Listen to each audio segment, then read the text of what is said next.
இது ஃபர்ஸ்ட் மலேசியாவின் செய்திகள் உங்களுக்காக.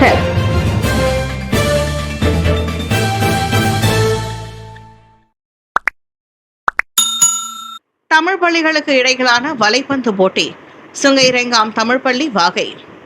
தமிழ் பள்ளி மாணவிகளிடையே இலைமறை காயாக காணப்படும் வலைப்பந்து விளையாட்டு திறனை அடையாளப்படுத்தும் முயற்சியாக ஸ்லாங்கூர் இந்திய விளையாட்டு பேரவையும் ஸ்லாங்கூர் தமிழ் பள்ளிகளின் தலைமை ஆசிரியர் மன்றமும் இணைந்து ஸ்லாங்கூர் தமிழ் பள்ளிகளுக்கு இடையிலான வலைப்பந்து போட்டியை 2வது ஆண்டாக நேற்று சிறப்பாக ஏற்பாடு செய்திருந்தது. கோலஸ்லாங்கூர் மாவட்டத்தில் அமைந்துள்ள புக்கிட் ரோத்தான் பாரு தமிழ் பள்ளி மைதானத்தில் நடைபெற்ற 12 வயது மாணவிகளுக்கான இப்போட்டியில் மாநில அளவிலிருந்து 27 பள்ளிகளை சேர்ந்த மொத்தம் 450 மாணவர்கள் கலந்து கொண்டனர். கடந்த ஆண்டுடன் ஒப்பிடுகையில் இவ்வாண்டு பள்ளிகளின் பங்கேற்பு, மாணவிகளின் ஆட்டத்திறன், அணிகளின் ஒத்துழைப்பு ஆகியவை சிறந்த வளர்ச்சி கண்டுள்ளதால் போட்டியின் தரமும் மெருகேறி இருந்ததாக ஸ்லாங்கூர் இந்திய விளையாட்டு பேரவையின் தலைவர் மு.சு. மணியம் தெரிவித்தார். இந்தியர்களின் பாரம்பரியத்தில் இல்லாத விளையாட்டாக இருந்தாலும் மாணவிகளின் அபார ஆற்றல், அவர்களின் கடுமையான பயிற்சியையும் இந்த வலைப்பந்தின் மீது கொண்டிருக்கும் ஆர்வத்தை வெளிப்படுத்துவதாக போட்டியின் செயலாளர் சுகுமாரன் கூறினார். கடந்த ஆண்டு 2வது நிலையில் வெற்றி பெற்ற சுங்கை ரெங்காம் தமிழ் பள்ளி இவ்வாண்டு முதல் நிலையில் வாகை சூடியது. இப்போ சென்ட்ரல் திட்டம் தமிழ் பள்ளி ஆலயங்கள் அகற்றப்படாது. KL சென்ட்ரல் திட்டத்தை முன்மாதிரியாக கொண்டு ஈப்போ நகர வளர்ச்சியை அடுத்த நிலைக்கு கொண்டு செல்லும் இலக்கில் ஈப்போ சென்ட்ரல் என்ற மாபெரும் திட்டம் தொடங்கப்பட உள்ளது. ஈப்போ புந்தோங்கிற்கு அருகில் மேற்கொள்ளப்படவிருக்கும் இத்திட்ட அமலாக்கத்தால் ரயில்வே நிலையத்தில் அமைந்துள்ள தமிழ் பள்ளியும் 4 ஆலயங்களும் அகற்றப்பட்டுவிடும் என்ற பொதுமக்கள் அச்சம் கொள்ள வேண்டாம் என்று பேராக் மாநில ஆட்சிக்குழு உறுப்பினர் டத்தோ ஆ. சிவனேசன் கூறினார்.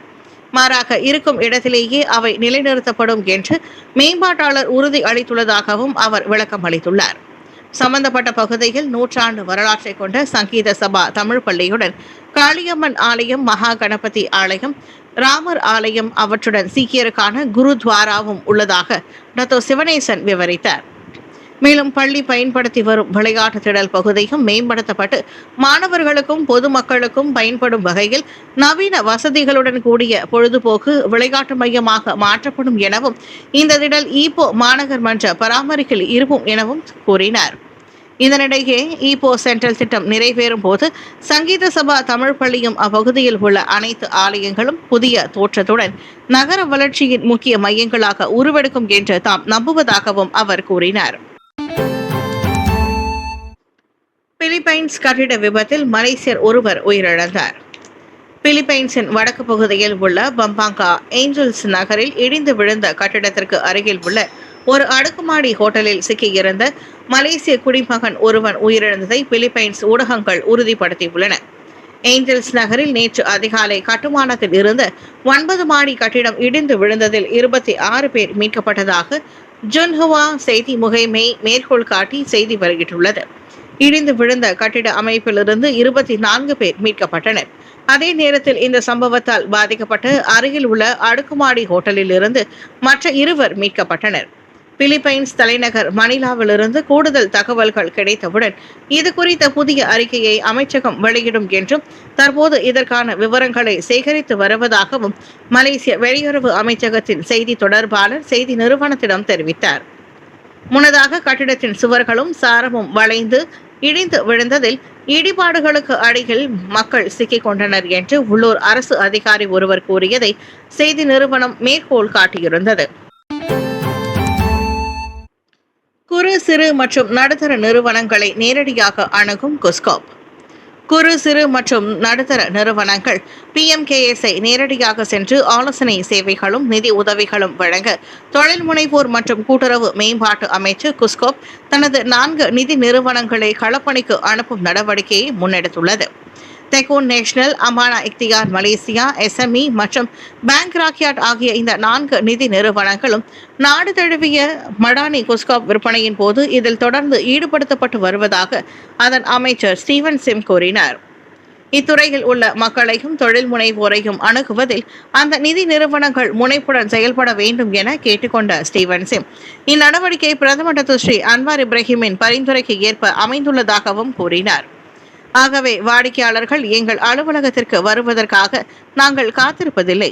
நாங்கள் அவர்களுக்கு உதவி வழங்குவதற்காக வாடிக்கையாளர்களையும் தொழில் முனைவோர்களையும் சிறு வணிகர்களையும் தேடி செல்கிறோம் என்றார் அவர்.